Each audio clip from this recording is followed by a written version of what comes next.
né? Independente da sua formação, o que vai contar agora é o mestrado e o doutorado. Que é, às vezes a gente faz um philosophy doctor, né? Mas a gente esquece muito do philosophy e fica muito doctor. A máquina não está pensando estritamente dessa forma com que você está dizendo, né? Ela está fazendo cálculos, ela está se embasando naquilo que você deu. Mas existe uma distância que ela é assim astronômica entre a academia e o que não é academia.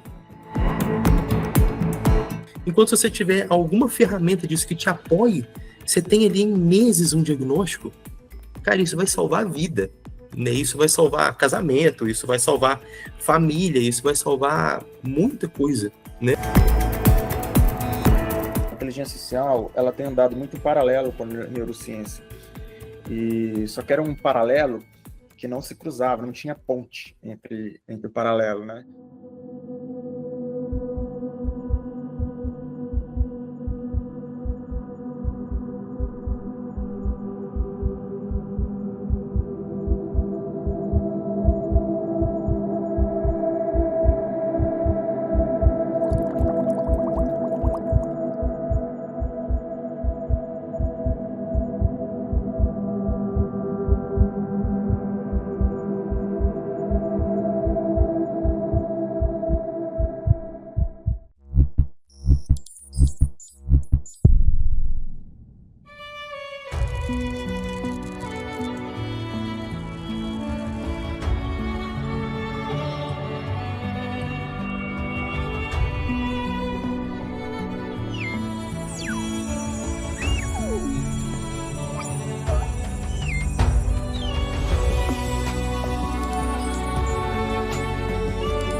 Bem-vindos a mais um episódio do TecnoCast. Hoje nós vamos conhecer a trajetória acadêmica do César Caldeira.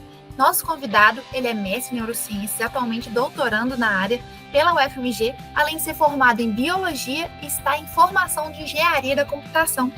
Ele representa esse espírito multidisciplinar que a gente tanto reforça aqui na Tecno e no TecnoCast e que acreditamos que seja fundamental para inovar na interface entre IA e neurociências e tantas outras áreas. Ao longo dessa conversa, vamos explorar como a jornada acadêmica e científica pode ser ainda mais rica quando cruzamos fronteiras entre essas disciplinas, né? Os desafios que ele enfrenta no doutorado, quais são as percepções que ele tem em relação tanto à formação inicial dele como biólogo e a complementar como engenheiro da computação. Bem, César, Gibran, sejam bem-vindos ao TecnoCast. É um prazer recebê-los aqui.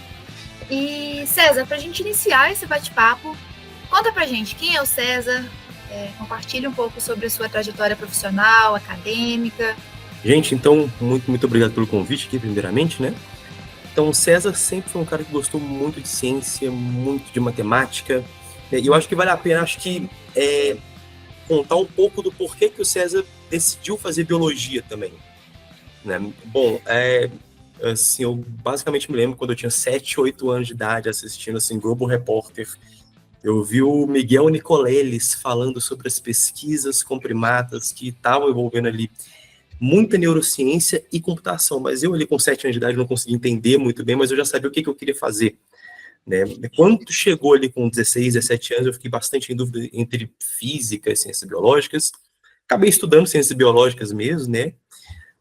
No final ali da graduação comecei a me envolver mais com neurociência computacional, e eu segui mestrado, agora chegando na metade do doutorado, agora também trabalhando com neurocomputacional, mas partindo um pouquinho mais para o lado clínico também, né? Então, com dados de eletroencefalografia em pacientes com epilepsia e alguns outros transtornos assim também.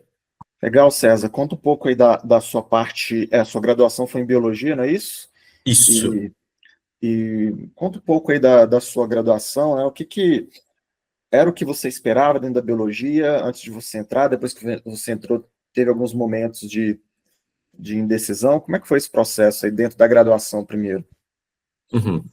Bom, assim, foi tipo uma graduação que eu tive dúvida quando eu cheguei pelo terceiro, quarto período, né? Por quê? Porque, em primeiro lugar, eu tinha escolhido as ciências biológicas porque era um curso que me assim, dava uma visão holística de tudo, e eu realmente queria uma visão holística de tudo, me dava fundamentos ali de física e matemática, assim, mas um pouco mais teórica, vamos dizer assim, mas pelo menos um terço do curso aqui na Federal de Minas, ela é quase que um terço, vamos falar, optativo.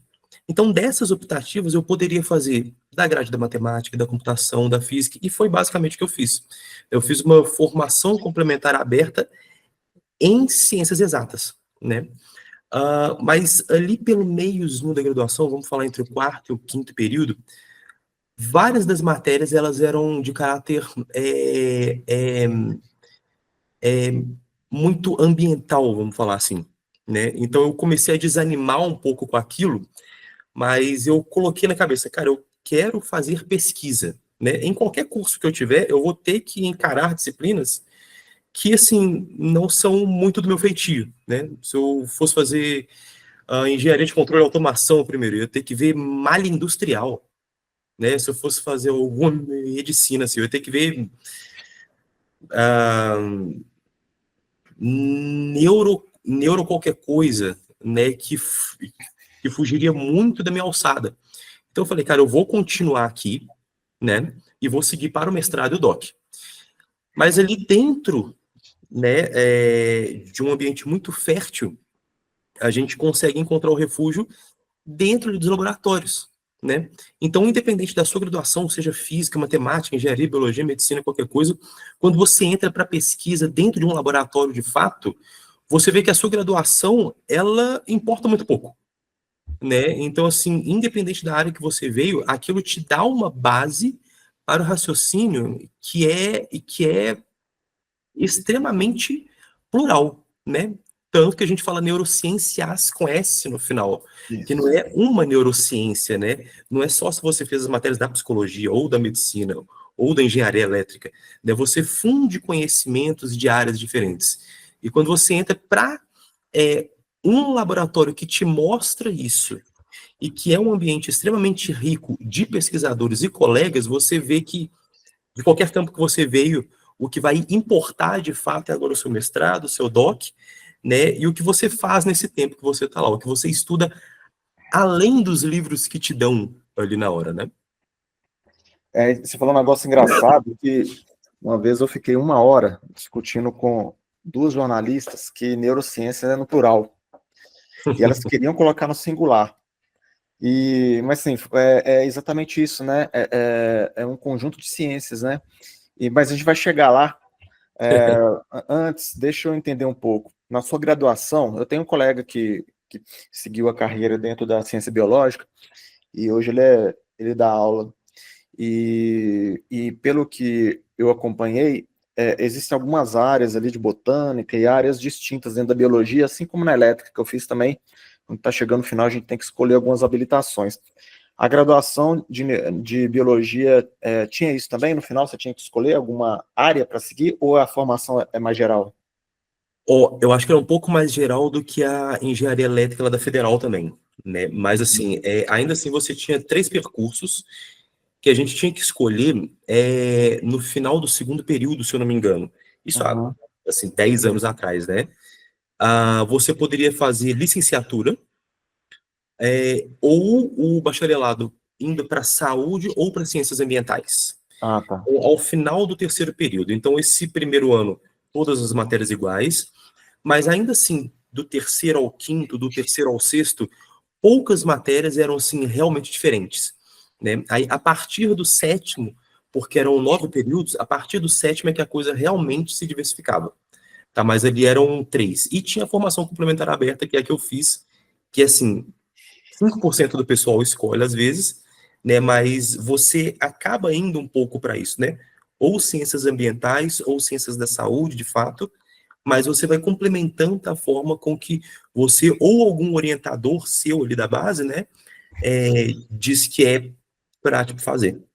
E essas disciplinas complementares, eu também peguei muita disciplina complementar, que no meu curso também tem, a partir do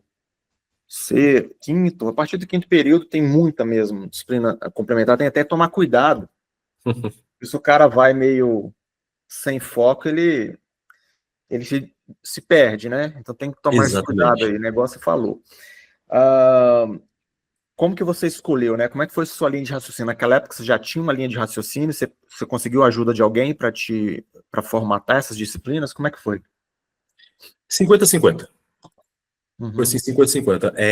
Eu tive um professor que, inclusive, ele não era de neurociências, no caso, foi o professor Renan Pedra Souza, se eu não me engano, era do departamento de genética, mas ele me deu aula, quer ver, acho que no primeiro ou no segundo período, e eu vi que ele tinha uma forma de ensinar que eu ficava assim, que meio que os olhos brilhavam, né? E aí a gente tende a se aproximar muito desses professores, né? Então a gente fez alguns cafés, eu falei, professor, eu tô um pouco em dúvida se eu fico no curso, ou se eu vou fazer uma engenharia, ou física, qualquer coisa do tipo. E ele acabou me falando, cara, eu fiz biologia também, e gostava demais de tudo, e eu tô entrando pro curso de estatística aqui agora.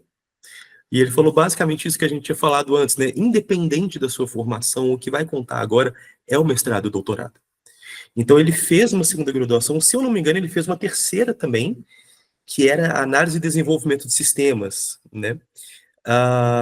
Mas aí, quando ele foi fazer estatística e análise e desenvolvimento de sistemas, ele já era professor ali da Federal, se eu não me engano, ele passou com 29 para 30 anos, né? Então, assim, eu tive a ajuda dele, mas eu também já gostava muito dessa parte quantitativa, né? Então, assim, eu fui para ele para buscar uma curadoria, basicamente, porque eu sabia o que eu queria, mas eu não sabia o que tinha que buscar para atingir esse objetivo. E aí ele me falou, olha, faz X, Y, Z disciplinas, né, que foram inclusive as disciplinas que eu consegui utilizar ali para fazer tanto mestrado, doc, e também eliminar lá um pouquinho mais para frente lá com a engenharia da computação. Legal. Inclusive isso é algo que pouca gente sabe, né? Quando a gente entra numa graduação, a gente tem liberdade de, inclusive, até fazer disciplina na área de ciências humanas também, né? Fazer na área de filosofia, sociologia, letras, né? Porque é extremamente importante. Com certeza. Conta aí, tem algumas disciplinas optativas que você fez na graduação que não estão relacionadas com a biologia, que você achou que foi importante para a sua formação na graduação? Se você puder citar algumas aí. Optativa, de fato, eu peguei sempre foi do departamento de matemática e computação. Uhum. Mas, assim, existiram algumas que eu assisti como ouvinte. Uhum. Uma muito importante, na verdade, foi a de filosofia da ciência, que é extremamente importante. E, assim, um dia eu ouvi uma frase que, assim, eu acho que eu posso um dia ter Alzheimer, mas isso não vai sair mais da minha cabeça, que às vezes a gente faz um philosophy doctor, né, mas a gente esquece muito do philosophy e fica muito doctor. Então a gente acaba virando um técnico, né, e a gente acaba não raciocinando o que está ligado intrinsecamente ali com a nossa pesquisa. Né? Então, assim, filosofia da ciência, ou qualquer coisa que te abra um pouco mais a cabeça para ser crítico, eu acho que é muito importante. E aí teve algumas das disciplinas lá que foram optativas, que era, assim, meio que história da biologia, mais ou menos, que partia muito para um pensamento crítico. Então, assim, se eu tiver que elencar disciplinas que foram muito importantes para mim, que não foram das ciências biológicas, eu acho que, em primeiro lugar, essas dos pensamentos críticos, né? Então, filosofia da ciência e filosofia da mente, que eu fiz como ouvinte, na verdade, e as que eu fiz como uma matéria oficial, que foram da matemática. E às vezes a gente acha, né, que matemática é estritamente resolver, né? Mas é como se a gente tivesse um quadrado, mas agora a gente tem um cubo, porque a gente tem mais uma forma de olhar para aquele problema, né? Então, quanto mais técnicas eu sei, quanto mais visões eu tenho, mais faces do cubo eu consigo enxergar, né? Então, o que era 2D para mim, o que era só um quadrado, agora começa a ter mais dimensões, eu começo a ver o que realmente é, né? Se aquilo é uma girafa, aquilo é um elefante, aquilo é um 6, aquilo é um 9, aquilo é um quadrado, aquilo é um cubo, né? Então, acho que podemos ficar basicamente nisso. Para quem leu nas entrelinhas, você já está nos sistemas dinâmicos aí, sistemas caóticos, a gente vai chegar lá. Ô César, tem uma coisa interessante, que é o seguinte, pouca gente sabe, só quem vive, talvez. Quando a gente está falando de inteligência artificial, né, fazendo essa conexão, não só quem utiliza, mas como quem constrói também, modela, existe uma importância fundamental, é o pensamento crítico. Pensamento crítico para o usuário, né, para usar esses modelos tradicionais aí, né, modelos que são divulgados aí, ChatGPT, etc., mas também o pensamento crítico para o cara que vai modelar, porque ele tem que pensar em um determinado problema, que ele tem que resolver e modelar, e ele tem que saber questionar até quem trouxe o problema para ele, porque muitas vezes a pessoa que está trazendo o problema já traz enviesado, ou já traz não o fundamento do problema, o problema geral, mas o problema da solução que ele tentou fazer com o problema. Isso acontece direto. Então chega uma pessoa e fala, eu tô precisando de resolver isso aqui. Aí a gente vê, a gente fala assim, cara, isso aí não é o seu problema, isso é uma solução que tá dando errado. Você quer resolver o problema dessa solução, ou você quer resolver o problema original? Cara, isso é uma habilidade, cara, que é muito difícil ensinar, né? Então, esses cursos de essa vivência, né, lendo sobre filosofia, sobre pensamento crítico, a gente até falou sobre arte, né, com a Bárbara, quando a gente conversou, são coisas que aguçam, né, essa habilidade do humano. Mas aí o que eu queria falar é o seguinte, dependendo do curso de graduação que você faz, você não tem muito contato com o método científico, a questão do perguntar. Então, vou dar um exemplo no meu caso, na engenharia tecnológica, etc. Se você não ficar esperto, se o aluno não ficar esperto, ele não tem a vivência da ciência básica, que é aquilo. Esta é uma hipótese, vamos tentar validar ela, vamos tentar fazer algumas perguntas, os objetivos. Isso na engenharia, por exemplo, a gente está analisando um circuito elétrico, está construindo sistemas eletrônicos, não tem essa pergunta científica. Aí o que eu senti, tanto trabalhando com inteligência como indo para a área né, de biológicas, eu senti que isso é muito natural para vocês. E eu acho isso um ponto extremamente positivo para vocês, porque isso traz no dia a dia esse questionamento. Então, como eu vi esses dois lados, eu consegui perceber essa questão, até quando o cara da engenharia vai fazer um projeto de mestrado, doutorado, normalmente, a não ser que seja mais na parte teórica ou mais voltado para a ciência básica, física ou matemática da área dele, não é para responder de forma muito clara uma pergunta. É para resolver já um problema direto, que é um problema, por exemplo, controle de máquinas de precisão, por exemplo, sistema de controle de máquina de precisão, isso é uma dissertação, uma tese, aí o cara elabora a parte matemática para fazer esse controle, só que não tem essa fundamentação, né? Sim. Você sentiu isso quando você para quem não sabe, o César está fazendo, ou já formou, César, engenharia da computação, não é isso? Acho que mais 2 períodos aí a gente fecha. Mais 2 períodos.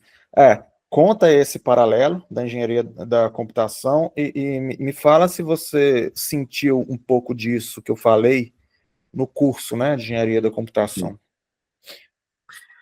Ou então, senti demais. Na verdade, senti de uma forma, assim, muito, muito, muito densa, né? Porque quando a gente entra... E, assim, foi até, na verdade, um caminho que eu fiz de forma inversa, porque quando eu entrei na biologia, eu entrei com uma cabeça que talvez fosse mais do engenheiro, né? Porque eu queria resolver alguma coisa, né? Eu queria, assim, usar o conhecimento científico para dar uma resposta resolutiva para algo. né? Uhum. Mas, assim, foi muito bom um curso de biologia, foi extremamente válido para eu conseguir abrir a cabeça na coisa da hipótese, e na Isso. coisa de não ver algo como, poxa, esse aqui é um produto, toma aqui, né? Mas não, como isso é um objeto. Vamos abrir para ver o que a gente consegue extrair dele, né? Uhum. Tem a parte do produto, mas majoritariamente antes da gente entregar isso, a gente tem que fazer, cara, vamos tentar abrir isso aqui para a gente tentar descobrir o que tem dentro disso aqui, né? E bom, dentro da biologia, o pessoal era muito assim já naturalmente, né?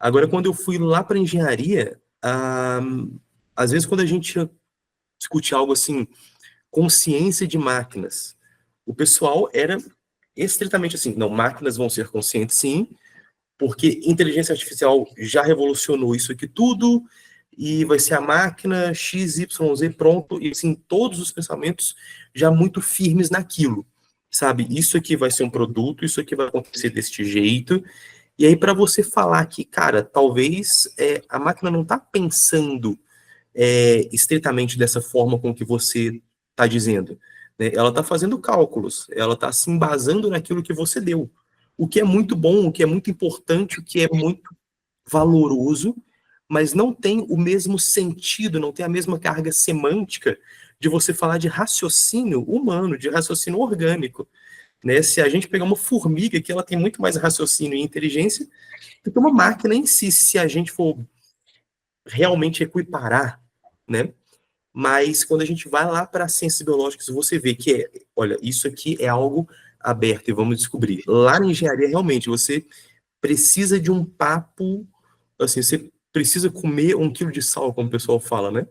Para com que aqueles outros seus colegas, eles consigam entender que nem tudo é sim ou não, é 0 ou 1, né? Mas que existe um range ali de números, né? E que hipóteses podem ser levantadas.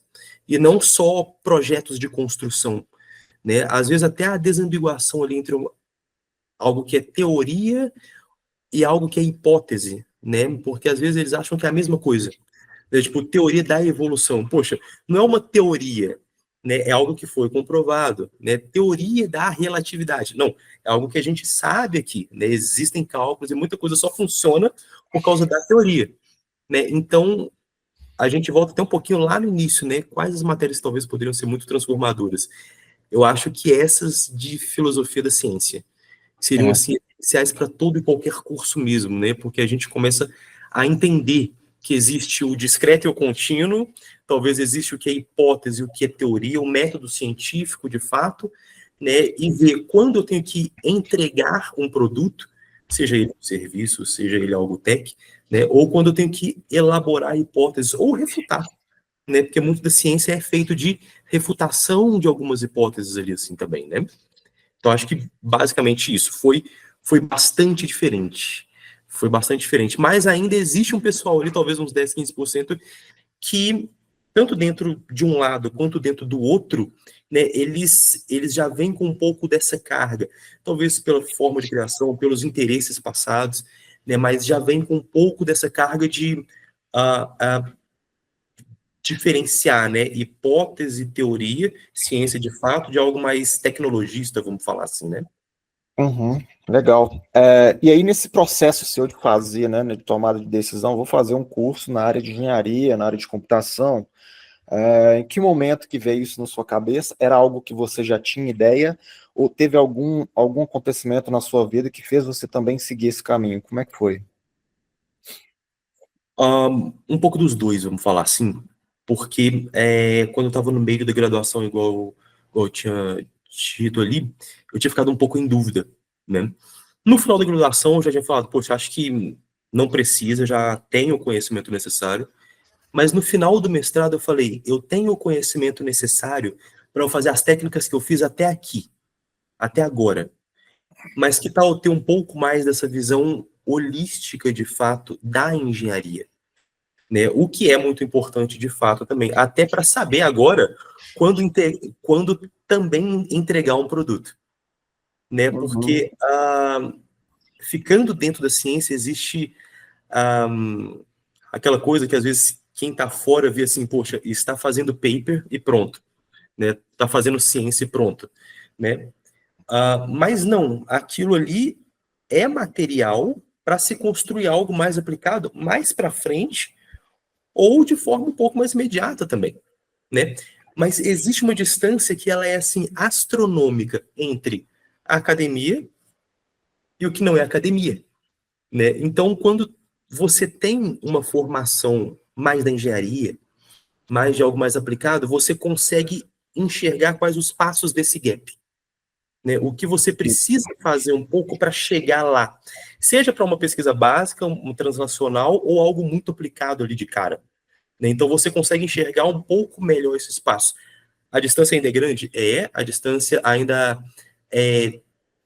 tem muito trabalho? Tem, mas agora você tem focos de luz ali, sabe?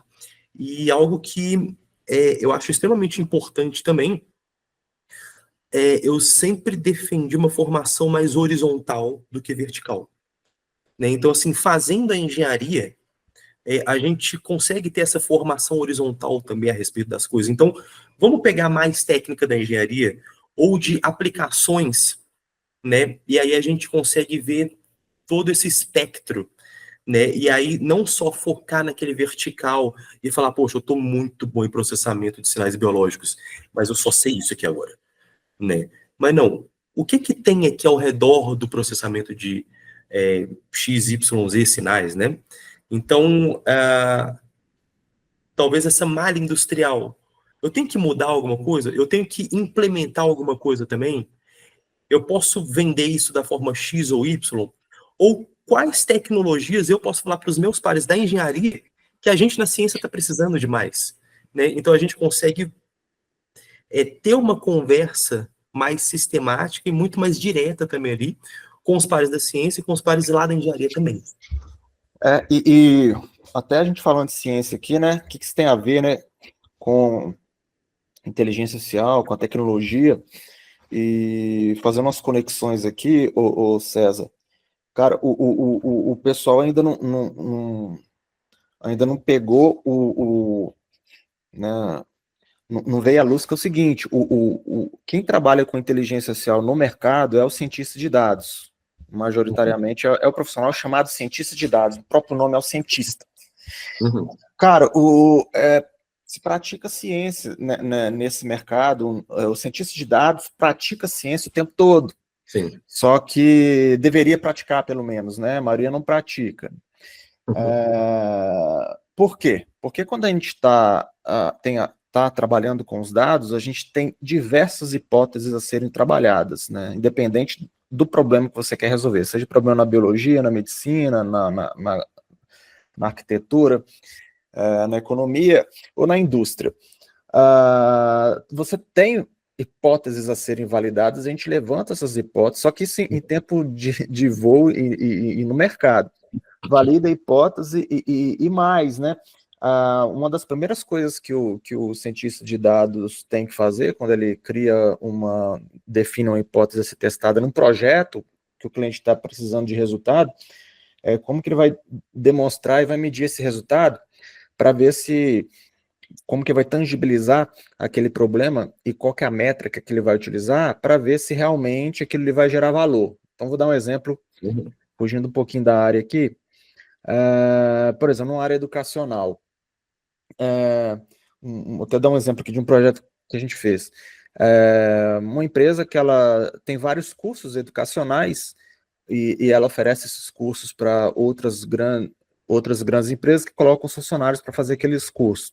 Aí o que ela queria? O problema, eu preciso que alguma solução faça com que as pessoas estudem mais, realizem mais matrículas, né? E não é nem ganho financeiro, né? O valor é o mesmo. As pessoas, os cursos estão lá, eles querem que as pessoas estudem mais, né? Aí, olha só, nós tínhamos uma hipótese de que se a gente conhecer melhor o comportamento daquelas pessoas, a gente ia conseguir fazer com que elas matriculassem. E aí, só que a gente tinha poucas informações daquelas pessoas.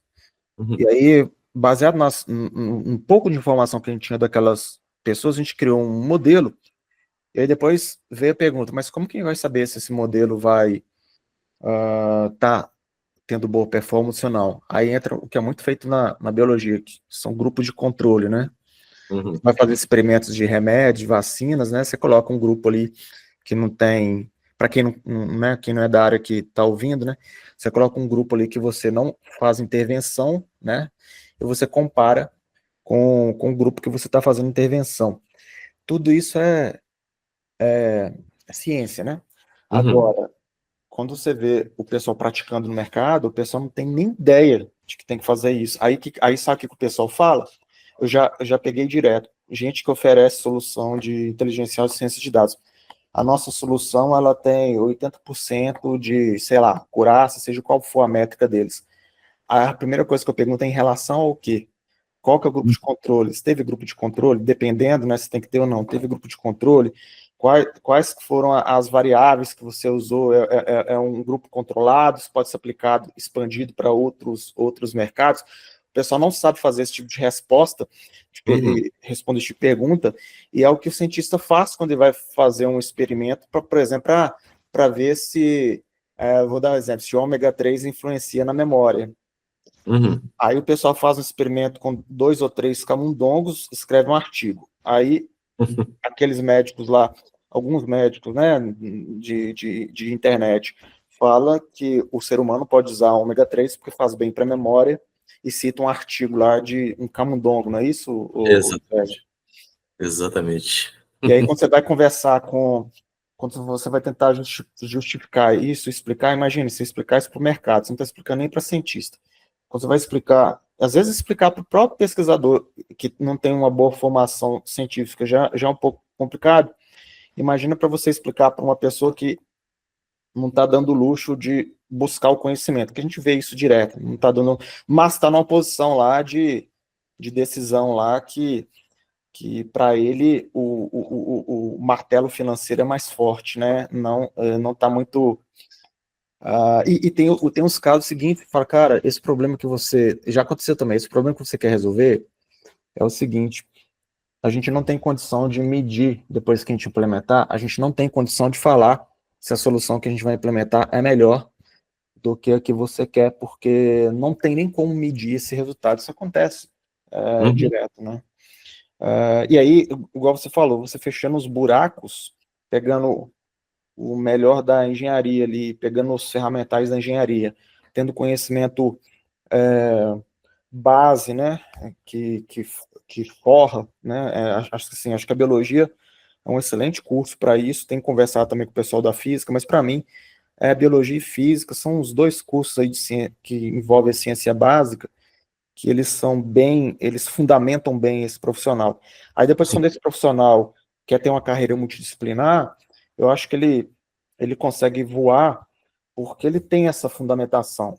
E eu Uhum. sou engenheiro, quando eu vejo engenheiros entrando para a área de ciência de dados, eu vejo tanto de dificuldade que eles têm, eu estou falando daquele perfil que é engessado na engenharia, né? Engessado naquele currículo duro ali da engenharia, muitas vezes Uhum. ele não consegue fazer esse tipo de questionamento, né? Sim, sim, sim, exatamente. Você tinha falado aqui dos profissionais de, tipo, internet, se às vezes, né?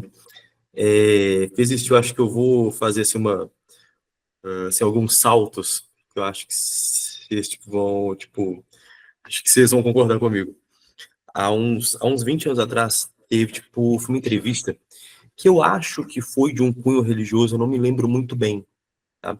Mas era de um cara que fazia, se eu não me engano, propaganda de cigarro, de uma marca de cigarro. Aí tinha um entrevistador que era de cunho um pouco mais religioso para ele, falou assim, cara, todo mundo da saúde falando assim que faz mal demais, que mata, que dá câncer, etc. Mas depois que apareceu a sua imagem, as vendas assim alavancaram demais. Como que vocês conseguiram? Por que você fez isso? E aí ele falou lá, né? Assim, porque eu prego a maior mentira do mundo como se fosse verdade. Né? Então, ele pregava que o uso de tabaco, de cigarro, etc., ia fazer a pessoa ser ah, muito legal, muito isso, muito aquilo, né? E às vezes é isso que acontece na academia, né? E a gente pode expandir para tudo, né? Para a pessoa que desenvolve tecnologia e para a pessoa que fala que desenvolve tecnologia, para a pessoa que faz ciência de verdade, para a pessoa que fala que é cientista, né? Então, assim, quem está fazendo de verdade, às vezes está tão ocupado com algo ali desenvolvendo, ou tem muita vergonha, ou às vezes ali é muito tímido, né? Porque às vezes quem vai um pouco mais para esse campo mais introspectivo, né? Como o próprio nome fala, né? Eles são mais introspectivos e eles deixam espaço geralmente para o pessoal que fala que desenvolve algo ou fala que pesquisa algo. E assim, eu fico feliz às vezes quando é um pessoal que fala que faz, etc., mas eles pelo menos estão passando informação correta. Assim, ficou 50-50 pelo menos, né? Mas o grande problema é quando tem a desinformação real. Ó, IA faz isso e aquilo outro, né? Ou tipo, olha, neuro faz isso e aquilo outro, né? Então a gente está cansado de ver muita gente, às vezes, vendendo curso que nunca fez um perceptron, né? Ou então a gente está cansado de ver gente que fala, ó, eu sou neurocientista, e fez um curso de 2 semanas, mesmo ali, tipo, em alguma universidade que falou sobre, sei lá, a forma do neurônio, né? Então, assim, a gente tem que ficar de olho demais nisso, né? O que eu falo, assim, com os meus colegas também, a gente tem que entrar no campo e falar. Então, até esse espaço aqui de fazer, né, no Pod, já é algo de se levar, né, de gente que faz de fato algo, que desenvolve de fato algo, né, o que é extremamente importante mesmo. É. E é realmente é frustrante em alguns casos, e a dificuldade das pessoas conseguirem discernir, né, diferenciar aquele cara que está falando a verdade ou aquele cara que está enrolando. Às vezes o cara não faz por maldade, mas a dificuldade dele também de fazer análise crítica, ele acaba repassando, né? Eu não sei se com você já aconteceu, mas comigo direto já, eu já fui muito fã de alguns cientistas, alguns pesquisadores que eu acompanhava. Aí, à medida que você vai estudando um pouco, você vai vendo, olha, pô, isso aqui que ele está falando não é bem assim. Aí você para um pouco de acompanhar, né? Isso acontece. Mas o mais importante é o fato do questionamento. O questionamento é importante, né? Então, o cientista como um todo, seja dentro da universidade, seja o cientista da computação, o cientista de dados, ou aquele que está trabalhando no mercado com a visão de cientista, ele aceitando os questionamentos, isso é um crescimento muito grande para ele, né? Uhum. E até eu acho, até já que a gente está fazendo esse gancho, a gente fala muito de operacionalização do trabalho com máquinas, né? E agora isso sempre teve, desde da evolução, né, da evolução das máquinas, revolução industrial, sempre teve, agora está tendo uma exponencial muito grande, porque está tendo substituição cognitiva, né, de trabalhos cognitivos. Uhum. Antigamente era muito trabalho braçal, né? Agora, a sua curiosidade, em 1900 e pouco, tinha, acho que se não me engano, tinha 6 milhões de cavalos, acho que 60 milhões de cavalos nos Estados Unidos. Depois que surgiram os carros, essa população caiu 10 vezes. Então, ou seja, até os cavalos sofreram lá dos carros. O que acontece agora? O bom profissional, esperto, é aquele que se comporta como cientista no mercado. Porque ele vai se questionar se aquilo que ele está fazendo é passível dele utilizar novas ferramentas e ele buscar outras coisas. E ele aceitar isso. Aquele que não questiona e aceita, né, eu estou falando, logicamente, daqueles que têm condições de questionar, né, que tiveram formação para isso, etc. Aquele que questiona e entende, ele começa a enxergar um pouco mais do que os outros. E, infelizmente, é fácil se diferenciar. Para quem está ouvindo e é do mercado, né? É fácil você se diferenciar, até falei em outro momento, é fácil você se diferenciar na sua área, porque pouquíssimas pessoas estão fazendo isso. Teve uma conversa, ou seja, só para você ter uma ideia, uma empresa de consultoria grande, antiga, o pessoal resolve vários problemas na área de consultoria. Aí uma vez a gente estava conversando porque eles estavam querendo modernizar a área deles lá com inteligencial. Aí uma pessoa lá perguntou para mim quando que ela acha que eles devem estudar e aprender sobre inteligência artificial. Aí eu falei que essa pergunta tem 30 anos de atraso já. E aí, logicamente, a gente explica, né, o que tinha 30 anos atrás, mas tem 30 anos de atraso. E o pessoal não tem ideia do quanto que, para se diferenciar, o mínimo de questionamento que você faz, você já te coloca na frente de muita gente. Uhum. E aí, o César, andando um pouco mais, né, no seu processo aí, o seu mestrado foi em qual área? Fui em neurociência computacional também, só Uhum. que foi fundindo um pouco com filosofia experimental. Então, assim, explicando de uma forma um pouquinho mais interativa, que talvez, né? Há uns 20 e poucos anos atrás, né? A gente estava num, assim, mega hype de fazer alguns experimentos de psicologia ou filosofia que eram de filosofia moral até, né? Então, dilema do trem, né? Então, quando você tem um trem vindo e vai atropelar 5 pessoas neutras na sua vida, né? E você tem o poder de puxar uma alavanca, né? Aí eu queria até saber do Gibran e da Mary aqui também. Se vocês puxam a alavanca, né? Que aí vai desviar esse trem para um trabalhador só, ou vocês deixam o destino operar ali como estava operando. Deixa a Mary Pergunta responder. complexa, hein? Não, pode, fica à vontade. É aquela mesma coisa, você salva sua mãe ou uma criança indefesa? Sim, sim, tipo isso. Eu tenho uma contra-pergunta em cima dessa pergunta. Mas fala, Mary, você quer responder? Ou você não Nossa, é um quer? debate moral muito. Eu acho que não basta agora, não, tem que ter uma reflexão. Lógico que quem está ali na decisão é uma decisão rápida, Sim. intuitiva, né? Mas. Ô, César, Eu Mas o problema vai ser vou me pior. abster, vou me abster. Se abster é não É puxar. pior? Ai, meu Se abster Deus. é não puxar. Porque foi uma decisão. exatamente. Foi uma decisão. E aí o Gibran, Qual a sua decisão? Aquelas que voltam e retornam a pergunta. eu acho que eu puxaria. Eu acho que eu puxaria. Nesse caso. Deixa eu responder. Eu queria responder com uma pergunta em cima disso. Esse tipo de pergunta, nós respondendo aqui, sentados na sala, não influencia no processo decisório? Ou seja, quem garante que lá, com milésimos de segundos e com adrenalina, a gente vai tomar a mesma decisão, né? O quanto é Uhum, válido esse uhum. teste? Essa é uma pergunta Exatamente. que eu tenho. Exatamente. Se eu não me engano, um psicólogo da Universidade de Ghent, ele fez isso com ratinhos. Que ele disse ali para os sujeitos que eu acho que ele ia dar choque na pata dos ratinhos, alguma coisa assim. E a pessoa podia apertar um botão lá e tal, que ela não ia conseguir algumas coisas.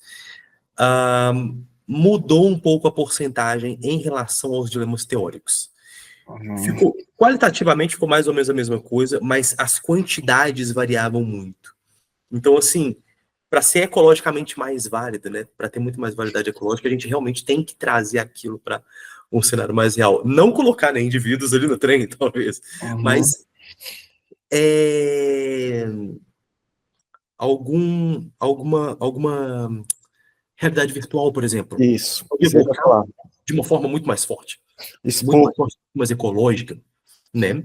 Mas, bom, basicamente esse aí era o dilema, né? E o outro dilema tá vendo o mesmo trem agora, só que agora você tá numa passarela e você pode empurrar um cara grandão com uma mochila grandona, que ele vai cair na frente do trem, aí o trem vai parar e não vai atropelar esses 5 outros lá. Eu acho que eu não empurraria. Eu não empurraria. Merian talvez não, Né, acho que também não. Acho porque que você já se absteve do outro. eu acho que é muito isso que a gente falou, assim, estando lá no momento, É muito é um diferente. debate moral muito, muito complexo, assim. Sim, Uma vale mais do que a 5?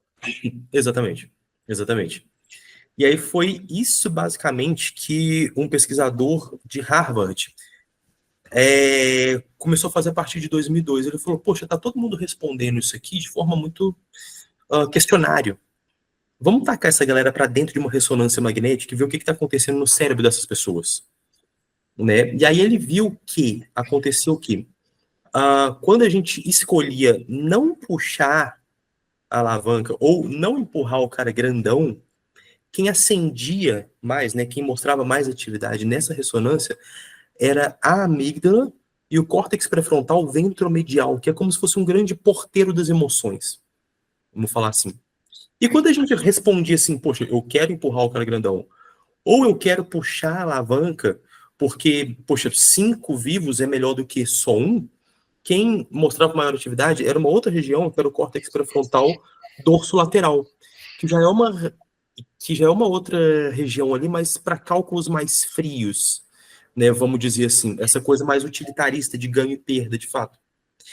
E ele viu mais uma outra coisa, que quando era o primeiro dilema, né, que era de puxar uma alavanca, o apelo emocional para aquilo ali é muito menor do que você empurrar alguém. Então ele viu que geralmente 2/3 das pessoas eram mais utilitaristas nesse primeiro dilema. Enquanto que essa proporção ela invertia quando era o segundo dilema. Então só 1/3 das pessoas era utilitarista de fato. Então ele viu que geralmente para um apelo emocional mais fraco, onde ele estava chamando aqueles dilemas ali de não pessoais, né? Quem tinha o maior ganho, quem tinha maior atividade era o dorsolateral. Ao passo que quando eram os outros dilemas mais pessoais que evocavam mais emoção, quem ele ganhava essa corrida, né, era a amígdala mais córtex pré-frontal ventromedial. Só que, bom, isso deu assim o grande pontapé para a neurofilosofia experimental, né? Então a coisa começou a crescer muito, etc. Esses primeiros experimentos, né, que foi do Joshua Green, eles foram excelentes nessa questão de ter essa proatividade, né? Mas tinha muito gap lógico ali e faltava fundamentação em algumas coisas. Então, já tem 20 anos aí que esse pessoal da neurofilosofia experimental, etc., eles têm crescido bastante assim, sabe? Porque tem sido necessário. E a minha pesquisa de mestrado foi basicamente isso, né? Bom, a gente está vendo tudo como uma caixa preta. A gente não consegue ver a atividade interna, essa atividade intrínseca de cada um dessas 3 áreas, vamos falar assim. Que tal a gente começar a simular? Então, o meu mestrado foi basicamente a simulação da atividade elétrica pré-frontal, principalmente dessas 2 regiões, durante diferentes estimulações. E essas estimulações crescentes, né, iam significar basicamente esse crescimento da emoção, sabe? Então, eu fiz 10 estimulações ali.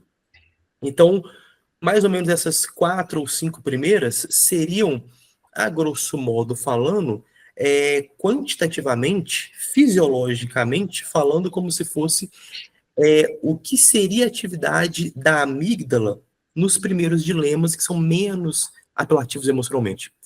Ao passo que estimulações mais fortes seriam como se fossem esses outros dilemas com maior apelo emocional.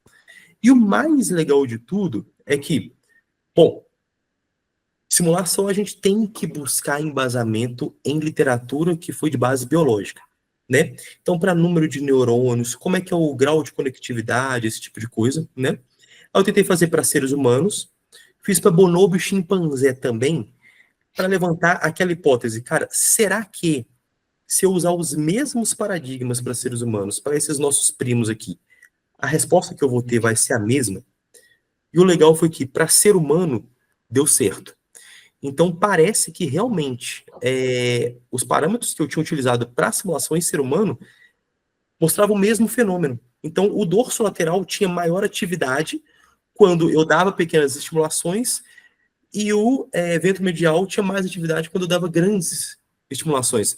Agora, para o bonobo e para o chimpanzé, que eu tentei reconstruir essas áreas, os resultados foram inconclusivos. E aí a gente pode fazer aquilo, né, de uma simulação mais prospectiva e uma mais retrospectiva, né? Então, para o ser humano, foi, cara, parece que a gente conseguiu construir, a grosso modo, o que era esperado ali para ser humano mesmo. Então, me parece que realmente esses dois núcleos, né, ventromedial e dorsolateral, eles são os mais importantes. Essas conectividades, elas realmente estão quali e quantitativamente corretas, né? Então, assim, a gente precisa de um pouco mais de tecnologia para comprovar isso, mas levantamos essas outras hipóteses. Mas para o bonobo e para o chimpanzé, aí a gente levantou outras hipóteses. Será que a gente está buscando de uma forma muito humanizada o que seria moralidade nesses outros dois? Ou será que a gente teria que simular de uma outra forma, porque não são só essas duas áreas que vão participar, né, dessa pseudo-moralidade, dessa quase-moralidade? Então, basicamente, esse aí foi aí o meu mestrado. E para você ver, né, como é que é complexo, né, a máquina de cálculo biológico, né, o nosso cérebro. Não, né, ninguém poderia extrapolar o que funciona com primata, funcionar também com humano, né? Isso porque são próximos ali, né? Sim, exatamente. E não dá, da mesma forma, o que funciona num animal, num rato, num camundongo, não vai funcionar, não quer dizer que vai funcionar bem no humano. No seu mestrado, você usou um modelo animal ou foi computacional? Estritamente computacional. Que legal. Pandemia. Foi pandemia. A gente Aí ia você fazer construiu os circuitos? Você construiu o código, os modelos neurais, foram aqueles modelos Huxley e aqueles outros lá? Então, eu usei mais modelos de rede mesmo.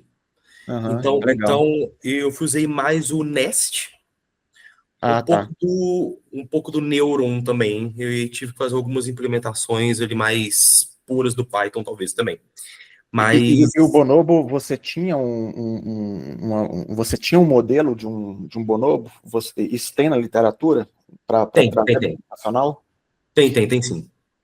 Aí foi assim, basicamente do bonobo do chimpanzé, número de células dessas regiões, né, grau de conectividade também, volume cerebral, foram mais caracteres morfológicos, sabe? Anatômicos, de volume, número de células, e aí o grau de excitabilidade eu trazia um pouco mais do ser humano, né? Então, assim, será que são os mesmos parâmetros, né? É para isso que a gente tem que olhar, né? Então, assim, a nossa hipótese é que seria inconclusivo, de fato, né? E aí foi basicamente isso. Até porque o comportamento moral em chimpanzés, ele não é o que a gente chama de moralidade estrita, como a gente fala, né?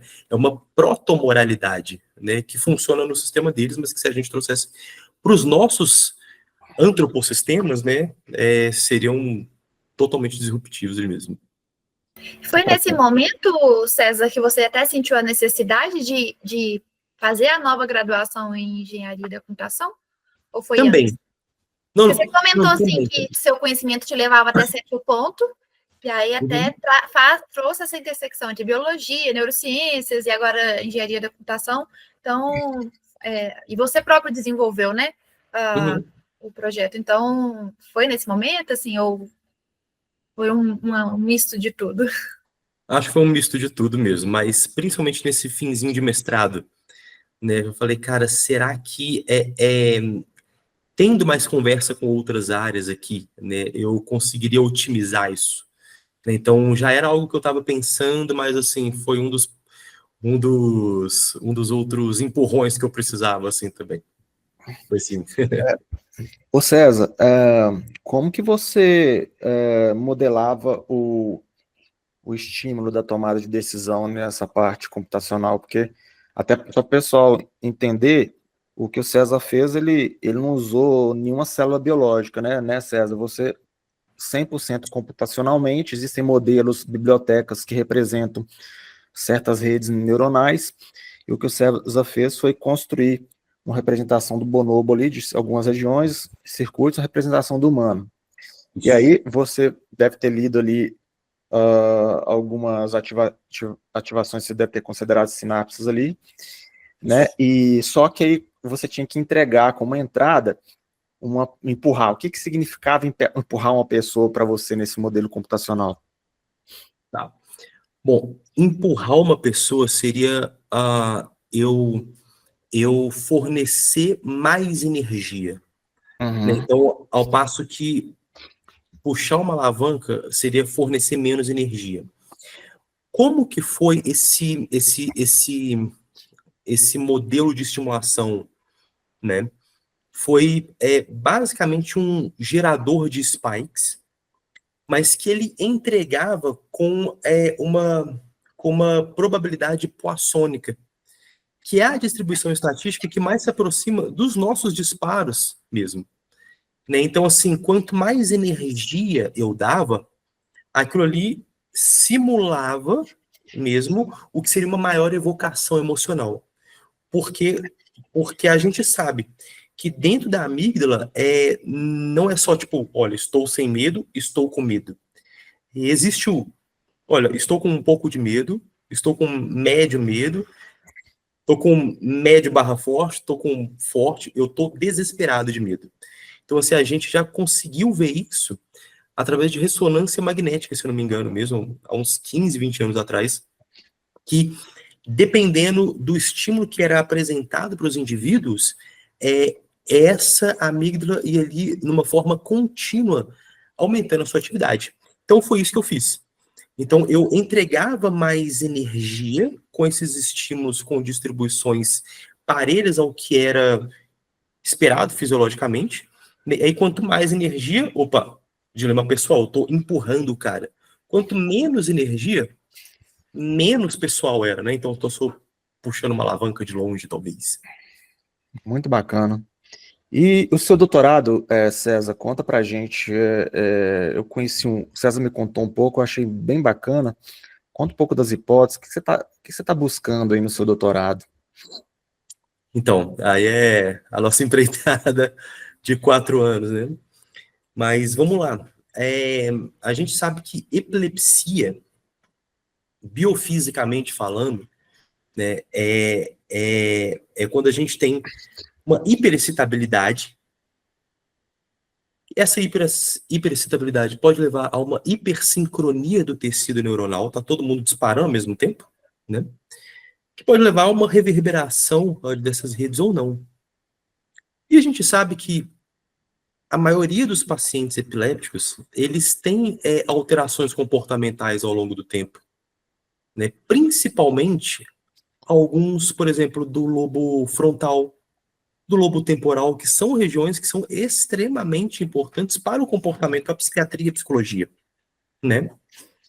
E existem alguns indícios, aí agora também, de que será que a depressão, por exemplo, não são mini crises epilépticas ocorrendo em clusters específicos do cérebro, mas que eles não ganharam força o suficiente para ser uma epilepsia? Ou seja, funcionalmente, né, qualitativamente, eles têm uma onda parelha, eles têm uma assinatura eletrográfica ali parelha com a epilepsia, mas eles não têm intensidade suficiente para se tornar uma epilepsia. Aí o meu doutorado vem para tentar buscar alguma explicação, né, pôr mais um tijolinho nisso. E aí a gente põe um pouco mais além do que só a depressão. Então a gente vem aqui com outros transtornos que também já tiveram atividade parelha com a epiléptica aumentada, porque dentro do eletroencefalograma a gente tem ondas epileptiformes e as ondas não epileptiformes, né? Quando a gente tem alguma alteração de fato. Então a gente tem o eletroencefalograma normal E tem as ondas ali que são não normais, né, que não são tão esperadas. Elas podem ser epileptiformes ou não epileptiformes. Nas ondas epileptiformes, elas são muito presentes realmente no pessoal que tem epilepsia, né? As não epileptiformes são ali ondas patológicas que podem ocorrer em outros transtornos. Mas descobriu-se, né, que alguns transtornos, como por exemplo, bipolaridade, a própria depressão, um pouco de transtorno de personalidade, especificamente borderline, possui, além de um aumento das ondas não epilépticas, um aumento também dessas ondas que eram epileptiformes. Tá? Não ao ponto de ser uma epilepsia, mas ela era muito maior do que no grupo controle.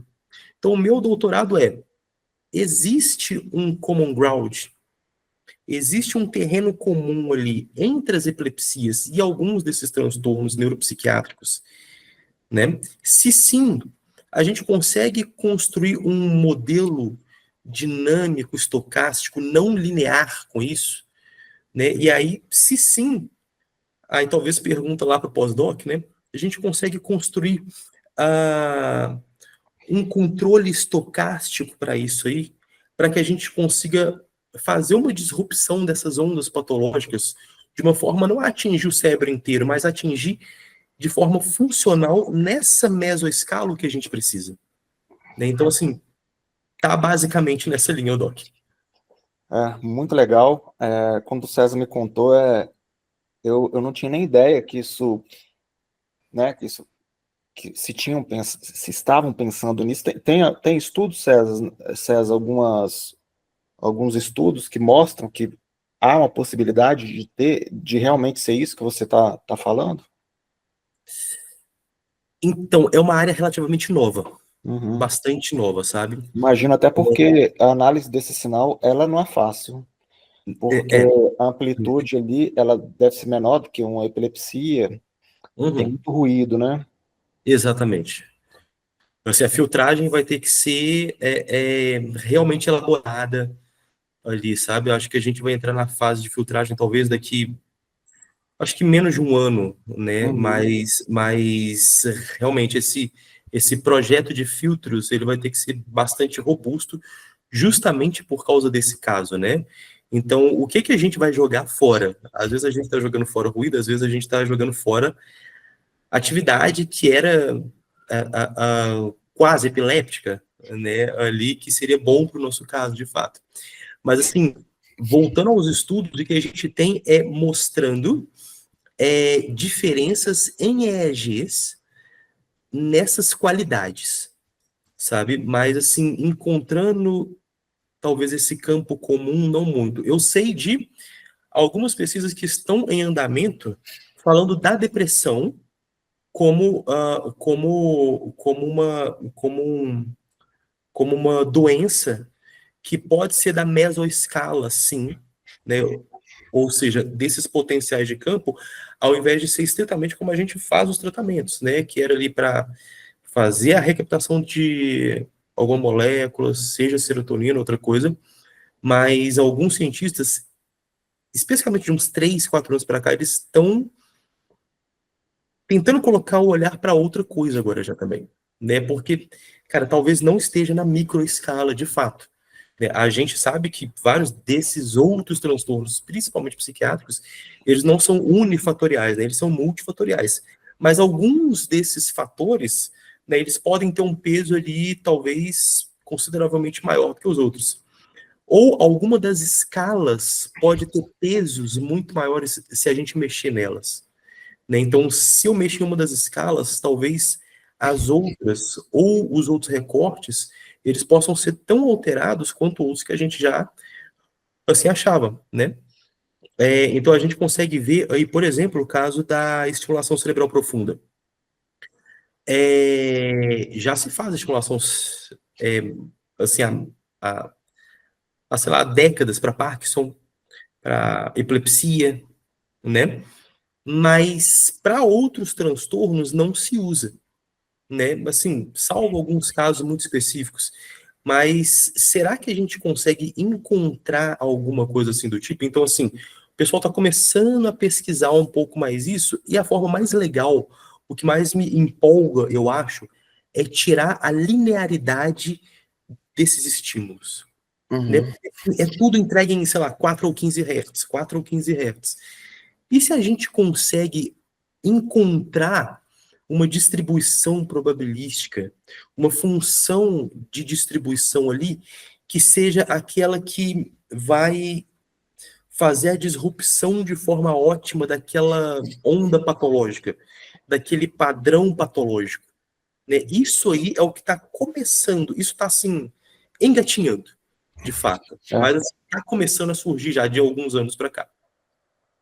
E se essas coisas, né, você conseguindo fazer essas análises, acho que um caminho interessante é o que se evidencia também na epilepsia, que é o efeito memória, né? Uhum, A,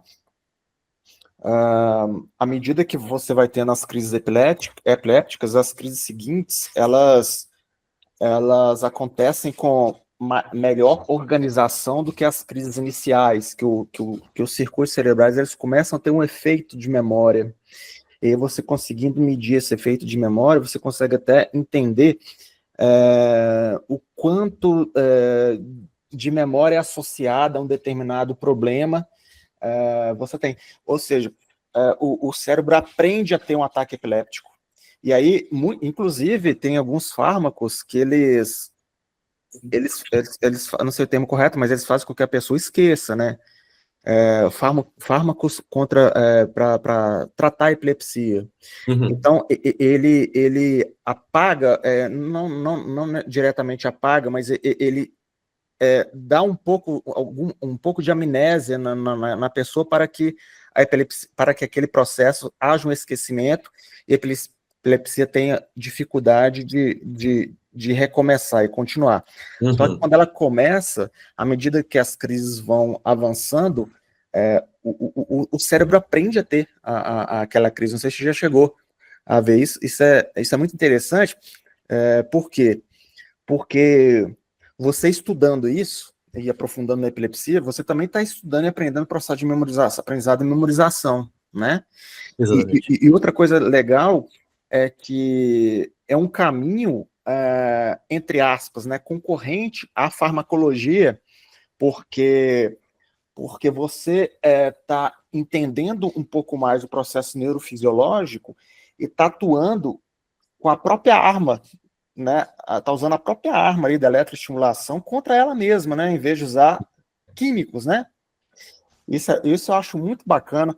E essa parte de estimulação também, ela não necessariamente precisa ser intracraniana, ela pode ser também áudio e vídeo, né? O César. Aí pensando um pouco mais na frente, né? Tem muita coisa legal que dá para trabalhar, né? É muito legal, é muito legal.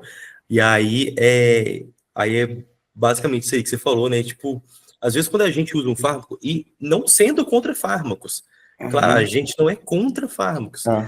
a gente só é a favor de otimizar um processo que pode ser otimizado, né?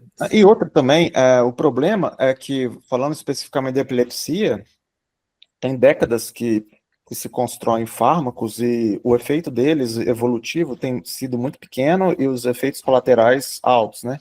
Uhum, E você trabalhando, a vantagem de não trabalhar com fármaco, ou trabalhar como complemento, é que dependendo da forma que você faz a estimulação, ela pode ser em larga escala, assim como você coloca iodo no sal, o flúor na água, você pode colocar um padrão nos vídeos de YouTube, um padrão nos uhum. álbuns de música, né? Sim, E total. aí, imagina isso se expandindo para outras doenças, inclusive para o déficit de aprendizado, né? O Sim, problema tem alguns problemas de déficit de aprendizado que é a dificuldade de um sinal propagar de um lado para o outro, uhum. no hipocampo ou no córtex, né? Então tem muita analogia bacana que favorece o melhor processo de entendimento do próprio memória e aprendizado, né, do nosso Sim, cérebro. sim, exatamente. E a gente pode pegar esse padrão que a gente consegue ver e colocar para dentro da computação ali também, né? Então já é bioinspirada. E aí, só tipo, pegando um gancho no que você tinha falado, é a epilepsia audiogênica, né, que a gente chama, então a gente consegue fazer padrões de ondas sonoras que vão favorecer alguma sincronia, né? Existe um estudo que é como a Sinfonia de Beethoven, que ela fez disrupção de algumas ondas patológicas em alguns indivíduos, né? Então, olha o poder disso. Não é, tipo, nem simplesmente sentar e ver alguma coisa, talvez que seja chata durante 20 minutos. Né? A gente pode estar tendo entretenimento, ou curtindo boa música, e realmente tendo algo ali que talvez em médio prazo ainda não vai ser um tratamento de fato, mas ele pode ser um adjuvante, né, com alguma outra coisa, ou com algum outro fármaco que seja mais leve, né, ou que seja menos cumulativo no corpo. E pegando o gancho nisso aqui também, eu acho que das redes aprenderem, existe um termo na psiquiatria, que é o kindling. Esse kindling é o mesmo kindling lá da epileptologia, né? Que é quando essas redes elas vão automaticamente ficando epilépticas, né? Então, tipo assim, elas vão tendo esse aumento de memória elétrico e de tipo padrão oscilatório, né? Isso ocorre demais na bipolaridade. Então, olha só como que essas coisas, até de forma clínica, a gente pode começar a correlacionar, né? Porque o cara que está com a bipolaridade, ele tem uma crise um pouco mais fraca que agora, aí tem um intervalo intercrise. Essa próxima crise, ela pode vir um pouco mais forte, e o intervalo intercrise com a próxima vai ser um pouco menor. Então, cara, ele tá aprendendo. Então, vai fazer de forma mais intensa e com intervalo intercrise mais curto. Né? O que a gente pode extrapolar para epilepsia e o que a gente pode extrapolar para padrões oscilatórios de aprendizagem também.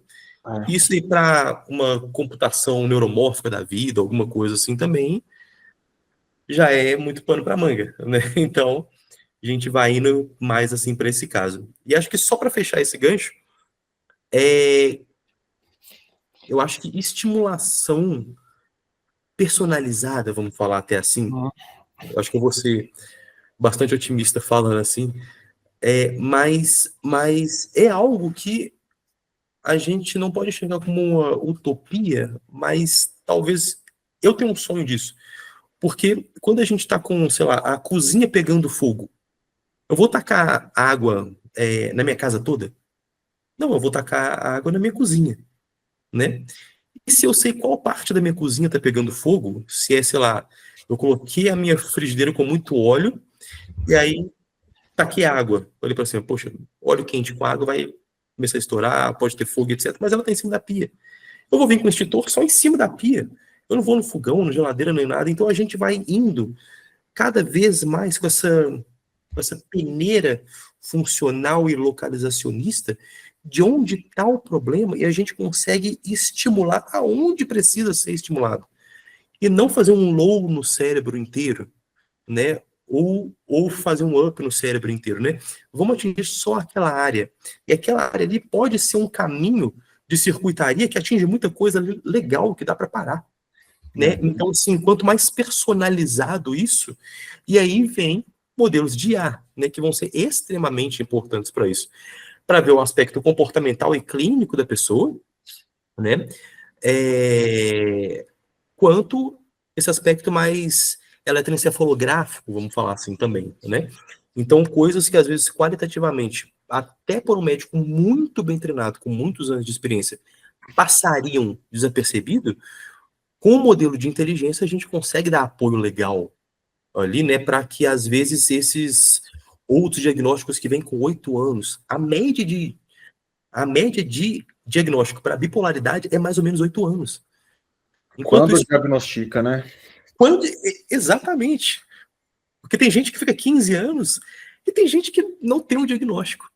Né? E aí tá tomando fármaco errado, acabando com a saúde do cara, acabando com a mentalidade do cara, porque alguns deles infelizmente, vão ser cumulativos, ou vão dar mais irritabilidade, ou vão fazer qualquer outra coisa, enquanto se você tiver alguma ferramenta disso que te apoie, você tem ali em meses um diagnóstico, cara, isso vai salvar a vida, né? Isso vai salvar casamento, isso vai salvar família, isso vai salvar muita coisa, né? E só me lembrando aqui, parece que há um ano atrás, mais ou menos, um ano e meio atrás, saiu uma pesquisa, desculpa, que eles conseguiram ver por meio de IA um novo subtipo de Alzheimer também, que não é farmacologicamente tratável com os fármacos usuais. Então, olha só, agora o pessoal vai começar a fazer pesquisa nova para esse outro pessoal que antes eles falavam, poxa, 2/3 que tomam o remédio, poxa, se dão muito bem aqui. Mas, infelizmente, a gente não sabe por que esse outro terço não se dá muito bem com os remédios. Poxa, agora a gente descobriu por que o outro terço não se dava muito bem. Porque é uma subvariante, né? E essa subvariante, ela vai ter que ter um novo olhar, né? Essas pessoas com essa outra variante vão ter um outro cuidado. Então, assim, por causa de computação, né? Então, assim, é uma outra coisa que profissionais de saúde, principalmente, precisam pegar, né? Porque às vezes a coisa do ter uma vasta experiência é muito bom. E assim, é o que a gente precisa. Mas uma vasta experiência apoiada só nela mesma, talvez pode ser menos benéfica para o paciente do que uma vasta experiência apoiada com mais tecnologia validada para ajudar naquilo, né? Muito bacana. Esse projeto do César é muito legal, César. Eu vejo você lá no futuro trabalhando, quando você fala essa personalização, duas coisas, depois a gente pode até conversar em particular, mas até para o pessoal fazer conexão com a inteligência artificial, essa personalização aí o estímulo adequado para cada perfil do paciente, eu vejo isso como aprendizado por reforço. Cara, e a parte de simulação é a parte de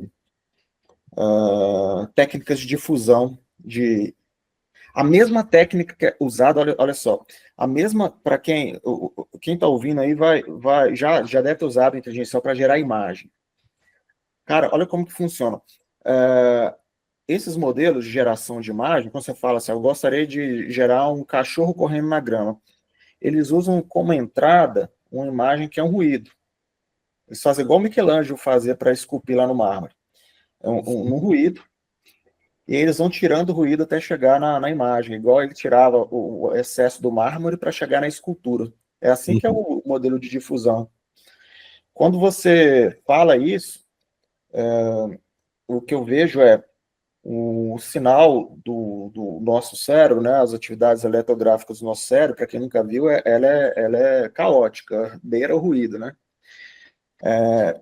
Então, quando esses modelos de difusão, se você entrega um sinal ruidoso, 100% ruidoso, se você treina esse modelo de difusão, ele vai tirar o excesso e vai reproduzir o que você deseja, que são essas atividades, desde que você tenha uma base de dados para treinar. Então, você consegue criar um simulador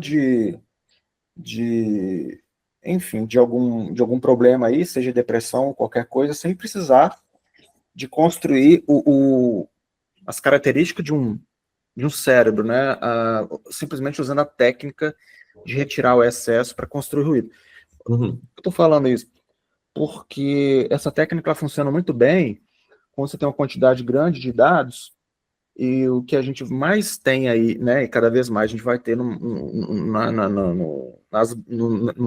na ciência são dados coletados, né, de atividades.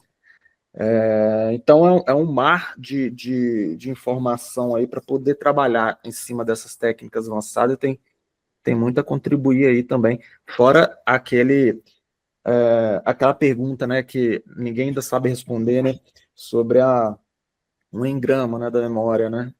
Sim. Onde que está? E tem outro problema, né? O pessoal, às vezes o pessoal não tem ideia que no nosso cérebro Não necessariamente a memória ela existe se não tiver uma atividade temporal. Então, se você pegar um cérebro de uma pessoa que morreu, o Einstein lá, e fatiar e falar assim, olha, esse ponto aqui tá a memória do cachorro dele. Quem te garante que essa memória ela só existe naquele lugar no momento X que está tendo uma atividade, né? Então, o cérebro morto, talvez ele não tenha memória nenhuma. Então, é muito fascinante nessa parte do nosso cérebro, né, César? Sim, demais, demais. E assim, é muito legal também quando a gente vai, assim, inclusive vendo assim, esse gancho aí de falar de evocação de memória, é quando a gente vai evocar memórias, mas que tem lacunas, né? E o nosso cérebro, ali, às vezes, ele pode preencher com lacunas, né? Então, assim, você tem a memória ali do espaço 0 até 5, mas se você esqueceu o momento 3, o seu cérebro vai preencher com alguma coisa, seja áudio, seja alguma coisa de imagem, seja alguma informação, né? Porque a gente nunca lembra 100% o que aconteceu na imagem, né? Então você lembra ali, talvez, o objeto principal, mas quando você evoca a sua memória, você até põe um ruído de fundo também, que é o mais provável que estivesse ali. E uma outra coisa muito legal que é sobre memória também, inclusive isso que pega essa coisa do localizacionista, acho que não, né? Mas ela se comporta de uma forma também vetorial, né? Exato. Porque quando você faz um caminho, e isso é um experimento feito aí com tipo uns ratinhos, acho que deve ter, não me lembro muito bem, mas acho que 6, 7 anos, alguma coisa. Eles colocaram ele para seguir uma trajetória e notaram que os padrões de ondas e os padrões de eventos que aconteciam dentro do hipocampo foi X, né? Quando ele fazia o caminho inverso, era o inverso de X, né? Então era o mesmo padrão, só que deslocado no tempo por -1, né? Então, assim, funcionalmente, ele é vetorial, né? Então, assim, a gente consegue construir esses engramas de memória, né? Como circuitarias de fato que são sobrepostos um com o outro, né? Então, um local não é puramente uma coisa, né? Então, ele pode participar de outras evocações de memória, evocando de formas diferentes, né? E às vezes pode ser uma forma igual, mas quando é o caminho inverso, você multiplica aquilo ali por -1, né?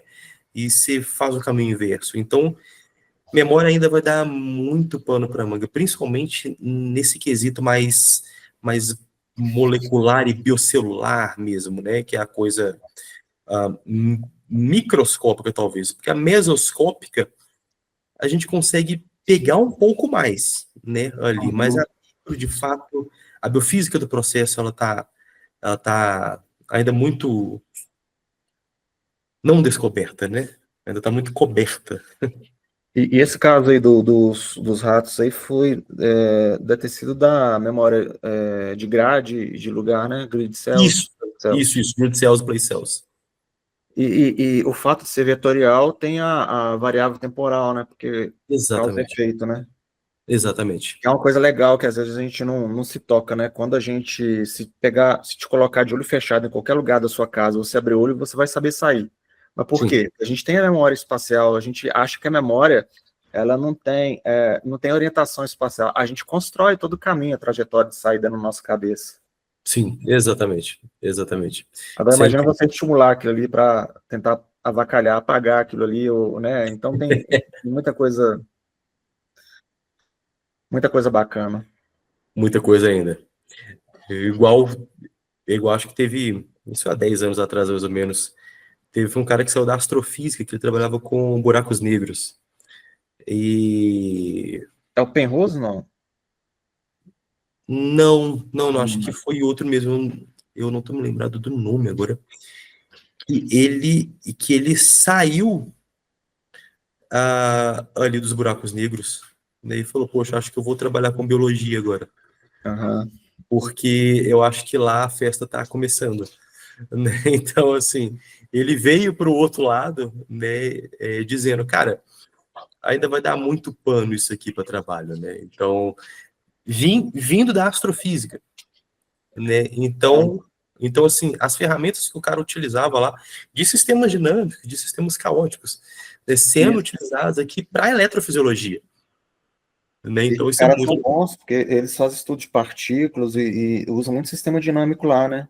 Agora, César, eu vou te falar uma coisa que talvez você não saiba e pareça até pseudociência, cara. Mas você já ouviu falar de biologia quântica? Não estudei. Porque, não, até assim, o nome não é legal, né? Porque parece que, né? Mas, cara, eu vi uma entrevista de um pesquisador lá da Universidade Federal do Rio de Janeiro, que ele pesquisa essa área de biologia quântica, que são fenômenos biológicos que só são explicados pela mecânica quântica, você não consegue explicar de outro jeito. Então, ele dá um exemplo da nossa percepção de alguns perfumes, que os receptores que a gente tem, pela quantidade de receptor que a gente não conseguiria perceber a quantidade de odores que a gente percebe. Uhum. E aí você só consegue explicar isso em nível molecular, em nível bem pequeno, né, aqui só dentro da mecânica quântica. Então, tem muitas coisas dentro desse. E aí esse pesquisador, ele cita alguns estudos na área também da parte de percepção e entendimento do cérebro, inclusive da parte de memória também dentro da mecânica quântica, né, que é só nível molecular mesmo. Então, é igual você falou, né? Tem todos os níveis aí para poder entender essa máquina extremamente complicada, né? Mas ao mesmo tempo se sente burro o dia inteiro, né? Quando a gente estuda sobre o tema e a gente fica cada vez mais fascinado, né? Total. O quanto que foi esse processo evolutivo para chegar no nível que a gente está, né? Exatamente, E exatamente. será que um dia a gente vai entender? Será que o cérebro entenderá ele mesmo algum dia, né? É, Aí já entra na filosofia, né? exatamente. Exatamente. É quase o demônio de Laplace, né? Exatamente. Será que a gente é capaz de sair, né? Eles falam que a paradoxa reflexiva, né? Você conseguiria entender algo se você conseguir sair daquilo e olhar por cima, para que você está dentro, né? Você pertence àquilo, né? Sim, Aí é sim. aquilo que a gente falou lá no início, né? Que é a filosofia, né? As perguntas que a gente não consegue, a gente tem nem ideia como que a gente vai experimentar. Então a gente faz a filosofia, quem sabe algum dia a gente consiga chegar, inclusive, na parte experimental, né? Espero que estejamos aqui ainda, né? Nessa, Agora, nessa época. Mas do jeito que a coisa avança, acho que a gente vai ver muita coisa ainda mesmo. só para finalizar, por que que a gente traz, né, pessoal, por que que a gente traz é, pessoas, né, e pesquisadores de diversas áreas, inclusive da neurociência? Porque a inteligência artificial, ela tem andado muito em paralelo com a neurociência. E só que era um paralelo que não se cruzava, não tinha ponte entre o paralelo, né? Só que os últimos avanços dentro da inteligência artificial, inclusive desde o início, mas os últimos grandes avanços dentro da inteligência artificial tiveram neurocientistas trabalhando. Então, por exemplo, o Transformer, que foi um que permitiu com que o GPT fosse viabilizado, no artigo do Transformer tem um neurocientista. Essas técnicas de diffusion, outras técnicas de divisão computacional, tinha e tem neurocientista trabalhando, e agora a gente está vendo os androides, os humanoides, os robôs, né, as máquinas que já estão com músculos artificiais, controles extremamente refinados, e aí como que esses robôs vão aprender? E uma forma que possível de treinar esses robôs, imagina, você compra um humanoide para você, ele chega numa caixa lá, ele vai chegar com um determinado software nele, mas como que você vai ensinar ele a mexer no fogão, mexer na cozinha, na geladeira, se sua geladeira é diferente de qualquer outra, e o seu móvel está em locais completamente diferentes? Uma forma, aí que envolve muito neurociência conhecimento de neurociência, dentro da caixa vem uma touca, e você põe na sua cabeça essa touca, e você fica durante, sei lá, uma semana usando essa touca de vez em quando, e isso fica registrando as suas atividades, né? E depois você pega a memória, estão os registros ali, e quando você coloca nesse humanoide, aquilo ali é transferido em quais as atividades, quais os músculos, qual a linha de raciocínio, qual que é a parte motor, a parte cognitiva que foi utilizada para fazer tal tarefa, e você está treinando um robô que você nem tirou da caixa ainda, e aí você coloca nele e depois ele começa a andar, vai ter alguns erros, mas ele já vai saber mais ou menos para onde que tem que ir, o que tem que fazer. Então não vejo as pessoas compartimentando mais conhecimento, né? E, inclusive dentro da academia, né? Esses problemas difíceis, eles são multidisciplinares, né? Exatamente. Por isso a ciência no plural, né? Exatamente. Eu acho que, inclusive, esse S no final tinha que ser maiúsculo. de tantos multis e pluris ali que a gente tem, né? Inclusive, um dos meus orientadores lá do mestrado, porque eu tive um orientador da engenharia elétrica e outro do departamento de filosofia do direito, né? Que foi o professor Renato César Cardoso. Isso. Que dentro de um livro dele que é sobre livre-arbítrio, o prefácio, ele fala o seguinte, que enquanto o mundo tem problemas, a academia tem departamentos. Né? Então, assim, quanto mais despartamentar, né, vamos fazer isso aí, melhor, porque o cara que pesquisa neuro, ele está alocado aonde? Ele está no departamento de medicina? Ou ali no da física? Quem é melhor para pesquisar? Né? Ou será que todo mundo alcançou ali, independente da sua graduação, conhecimentos externos que foram se fundidos para pesquisar neurociência? E você sendo um engenheiro, um médico, um biólogo, um fonoaudiólogo, qualquer coisa do tipo, você consegue fazer a pesquisa ali, né? Então, assim, é neurociências mesmo, né? Com esse S maiúsculo no final. De verdade, de fato. Inclusive, os engenheiros eletrônicos, ou cientistas da computação do futuro, talvez sejam médicos de máquinas, né? Exatamente. E você vai ter que trabalhar com causas e consequências de sistemas neurais artificiais ou biológicos que estiverem nas máquinas. Então, não vai ser aquele cara que vai consertar, literalmente, né? Ele realmente vai ter que entender todo o processo, né? De forma mais ampla. Sim, exatamente. E aí vem esse livro do Renato é bom? Ele é muito legal. Ele é um dos principais organizadores. Eu vi aqui, livre-arbítrio, tem outros autores aqui. Isso. E aí tem mais uns 3 principais ali, mas é mais ou menos tipo, uns 15 a 16 capítulos, eu acho. E aí cada um deles é feito por 2 ou 3 especialistas ali de cada área. Então vai desde ali do livre-arbítrio dentro do direito até o livre-arbítrio ali com o uso de drogas, por exemplo. Né? Então, assim, é bem legal para quem quer uma visão multi, né, do livre-arbítrio, mas passando bastante ali pela neurociência também. E até aproveitando essa dica que você deu agora, César, e já nos aproximando do final desse bate-papo incrível, que reforça a importância da sua pesquisa, do que você tem trazendo desde a sua formação como biólogo e passando pelo seu mestrado, complementação com a nova graduação, seu doutorado. Se você pudesse dar uma dica assim, para a gente, pode ser uma leitura de um artigo, algo que venha complementar ainda mais esse bate-papo, que eu acho que duraria por horas. Eu estou aqui acompanhando em primeira mão, eu continuaria escutando por horas vocês debatendo. E cheio de dúvidas também e perguntas.